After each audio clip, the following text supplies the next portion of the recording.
Hello নমস্কার সবাইকে আমার ইউটিউব চ্যানেলে। তো আশা রাখি সবাই ভালো আছেন। তো সবার কাছে একটাই রিকোয়েস্ট, আপনারা প্লিজ সাবস্ক্রাইব করুন এবং যতটা সম্ভব বেশি শেয়ার করুন, যাতে আগামী দিনে আরও আমি পরিমাণে এগ্রিকালচার নিয়ে আমি বেশি ভিডিও আপলোড করতে পারি এবং আপনাদের কাছে আমি পৌঁছে দিতে পারি। তো আজকে একটি গুরুত্বপূর্ণ আমি অ্যাডভার্টাইজ নিয়ে আলোচনা করতে চাই। যে অ্যাডভার্টাইজটি এসেছি the cotton corporation of India লিমিটেডের তরফ থেকে।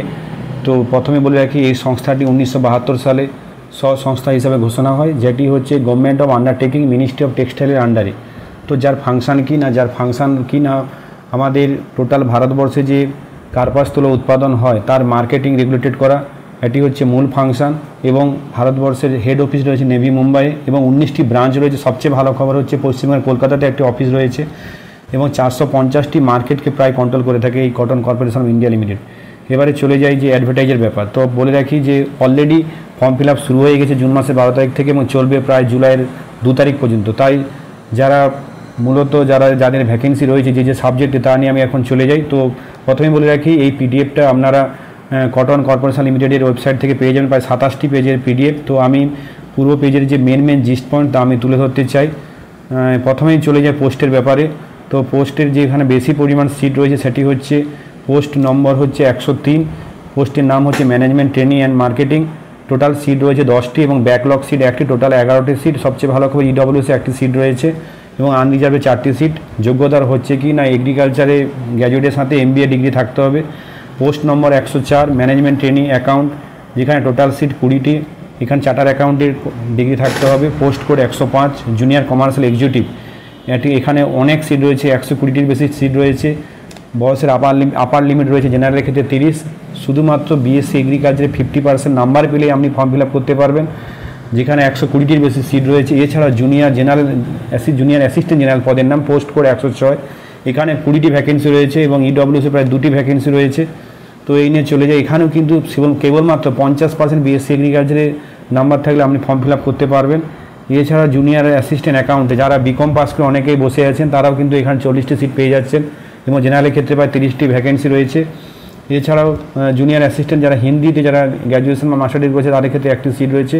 তো আমার মূল ফোকাস থাকবে এগ্রিকালচার এবং এগ্রিকালচার মার্কেটিংয়ের দিক থেকে, কারণ পশ্চিমবঙ্গে বর্তমানে প্রায় যারা প্রাইভেট কলেজ এবং বাইরে থেকে পড়াশোনা করে প্রায় 2 থেকে 2,500 ছেলে এখন গ্র্যাজুয়েট ছেলে প্রায় বিভিন্ন রকম কন্ট্রাকচুয়াল জব এবং প্রজেক্টে রয়েছে, অনেকে এখনও ঠিকঠাক জব পাচ্ছে না। তাদের ক্ষেত্রে আমি বলবো যে পশ্চিমবঙ্গে জবের আশা ছাড়ো।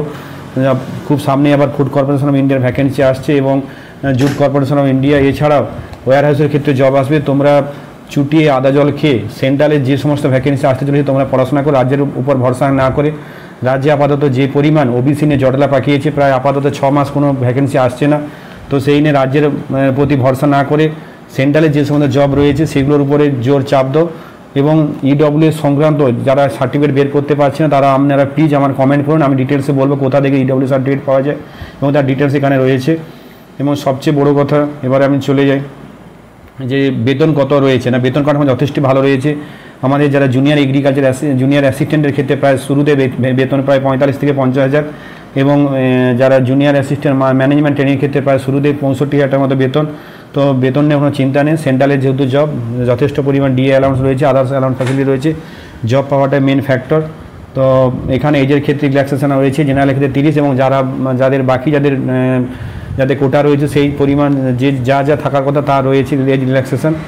এছাড়াও এবারে চলে যাই টোটাল অ্যাপ্লিকেশানে কত টাকা দিয়ে ফর্ম ফিল আপ করতে হবে। জেনারেলের ক্ষেত্রে 1,500 টাকা এবং SC ST এক্স সার্ভিসম্যানের ক্ষেত্রে 500 টাকা। তো এইবারে চলে যাই গুরুত্বপূর্ণ ব্যাপারে যে ফর্ম ফিল আপের সময় কী লাগবে। না, ফর্ম ফিল আপের সময় রিসেন্ট পাসপোর্ট ফটো সাইজ রাখতে হবে JPG ফরম্যাটে এবং রিসেন্ট পাসপোর্ট হচ্ছে আপনার সিগনেচার, মাধ্যমিকের মার্কশিট এবং উচ্চ মাধ্যমিকের মার্কশিট এবং গ্র্যাজুয়েশনের সমস্ত মার্কশিট। এছাড়াও আপনার যদি কোনো অ্যাডিশনাল কোয়ালিফিকেশান থাকে, যেমন কম্পিউটারে অনেকের ডিগ্রি রয়েছে, এছাড়া কোনো এক্সপেরিমেন্ট সার্টিফিকেট তাহলে কিন্তু আপনারা আপলোড করতে ভুলবেন না।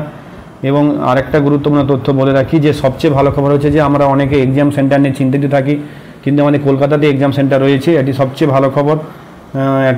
এবং তার পাশাপাশি আপনারা সেকেন্ড অপশন পাটনা রাখবেন, কেন পাটনা আমাদের পাশাপাশি সেন্টার, কেন এখানে ভুবনেশ্বরে নেই। আরেকটা গুরুত্বপূর্ণ তথ্য বলে রাখি, যেটা আমাদের ওয়েস্টবেঙ্গল এডির ক্ষেত্রেও ছিল, আমাদের ওয়েস্টবেঙ্গল PSCতেও বলা হয়েছিল যে মিনিমাম 40% আপনাকে কাট অফ রিটিনে পাস করতেই হবে, তবেই এবং এছাড়া SC ST ক্ষেত্রে 35%। কিন্তু অনেকে এখানে একটা বোঝার ভুল জায়গা আছে, জিনিসটা বুঝতে হবে ভালো করে। 40% পেলেই কিন্তু আমার নাম আসবার কোনো কথা নেই, মিনিমাম 40% পেতেই হবে।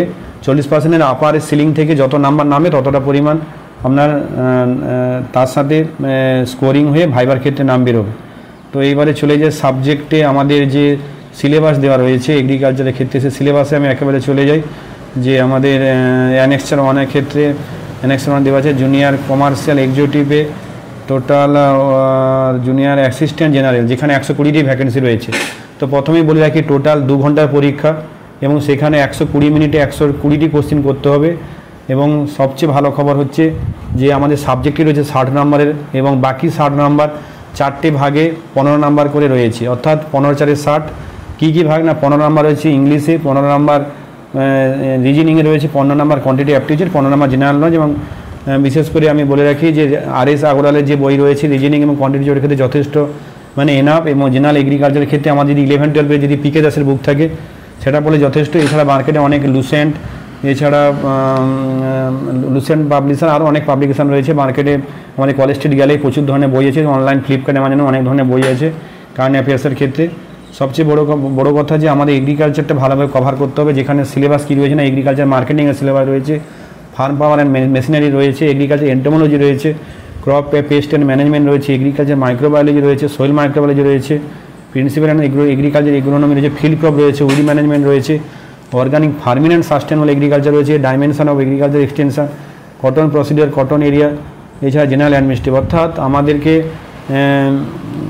সুন্দর বইটা ভালো করে পড়তে হবে। এছাড়া টেক্সট বই হিসাবে আমাদের যে এগ্রোনমির যে দুটো বই রয়েছে, রেড্ডি এবং রেড্ডির বুক, আর একটা হচ্ছে আপনার জেনারেল এগ্রিকালচারের যে বইগুলো রয়েছে সেগুলো ভালো করে পড়তে হবে। এছাড়া অবজেক্টিভ এগ্রিকালচার ও জিআরপির ক্ষেত্রে যে বই। আফটার অল মোদ্দা কথা, রাজ্যের পরীক্ষার উপর ভরসা না করে সেন্ট্রালে যে সমস্ত ভ্যাকেন্সি আসছে আদা জল খেয়ে পড়তে হবে, কারণ রাজ্যে অবস্থা খুবই খারাপ। এখন এগ্রিকালচারে কোনো ভ্যাকেন্সি না এলে বললেই চলে, কারণ এডিএ পরীক্ষা প্রায় 6-7 মাস হলো কোনো রেজাল্ট বেরোয় না। তো আমি এটাই বলবো যে আমি কিন্তু যে সিলেবাসগুলো নিয়ে আমি কিন্তু কভার করার চেষ্টা করব। ছোট সংক্ষেপে আমি যে সিলেবাসটা রয়েছে আমি পড়ানোর চেষ্টা করবো এবং নোট দেওয়ার চেষ্টা করব। প্লিজ সবাই ভালো থাকবেন এবং আপনারা যথেষ্ট মন দিয়ে পড়ুন, কারণ এছাড়া কোনো উপায় নেই। তো সবাই ভালো থাকবেন এবং প্লিজ যদি ভালো লাগে আপনারা অতি অবশ্যই সাবস্ক্রাইব করবেন এবং শেয়ার করবেন। নমস্কার।